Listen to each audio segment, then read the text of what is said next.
कर्पूरगौरम करुणावतारम संसारसारम भुजगेन्द्रहारम सदा वसंतम हृदयाविंदम भवम भवानी सहितम नमानि।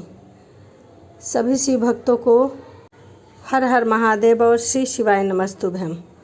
आज मैं आपको घुश्मेश्वर ज्योतिर्लिंग की कथा सुनाऊंगी।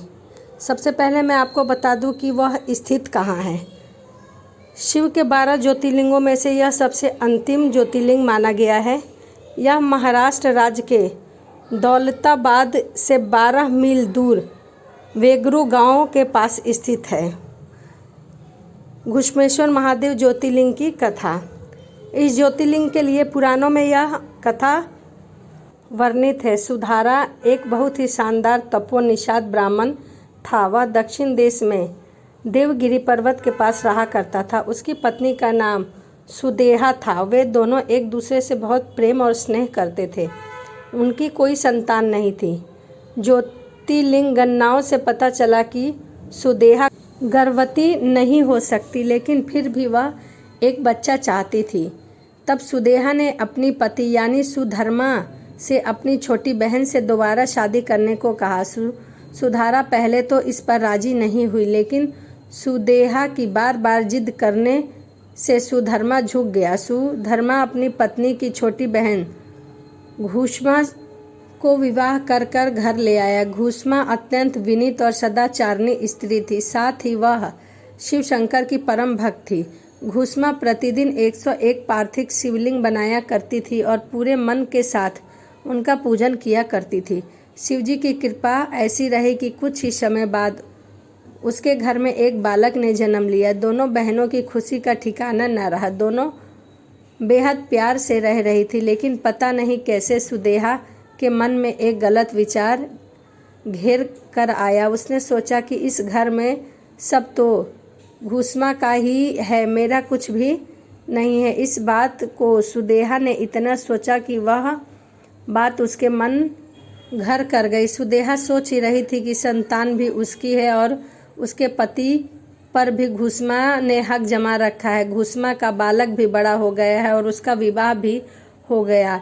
इन्हीं सब कुविचारों के साथ एक दिन उसने घुश्मा से युवा पुत्र को रात में सोते समय ही मौत के घाट उतार दिया। वही उसके शव को तालाब में फेंक दिया। यह वही तालाब था जहाँ घुश्मा हर रोज पार्थिव शिवलिंग को फेंका करती थी। जब सुबह हुई तो पूरे घर में कोहराम मच गया। घुश्मा और उसकी बहू फूट फूट कर रोने लगे, लेकिन घुश्मा ने शिव में अपनी आस्था नहीं छोड़ी। उसने हर दिन की तरह उस दिन भी शिव की भक्ति की। पूजा समाप्त होने के बाद जब वो पार्थिव शिवलिंग को फेंकने तालाब पर गई तो उसका बेटा तालाब के अंदर से निकलकर आता हुआ दिखाई पड़ा और बाहर आकर वो हमेशा की तरह घुश्मा के चरणों पर गिर पड़ा। ऐसा लग रहा था कि वो कहीं से घूमकर आ रहा है। तभी शिव जी प्रकट हुए और उसने घुश्मा से वर मांगने को कहा, लेकिन शिव जी सुदेहा की इस सब करतूतों पर बेहद क्रोधित थे और वे अपने त्रिशूल से सुदेहा का गला काटने के लिए उत्सुक थे। लेकिन घुश्मा ने शिवजी से हाथ जोड़कर विनती की कि वो उसकी बहन को क्षमा कर दे, जो उसने अभी किया है, जो उसने पाप किया है। लेकिन शिवजी की दया से ही उसके पुत्र वापस आ मिला।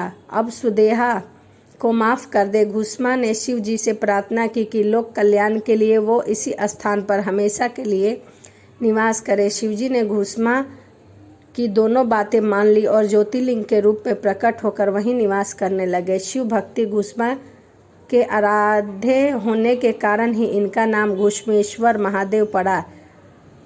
इसी घुश्मेश्वर के नाम से भी जाना जाता है।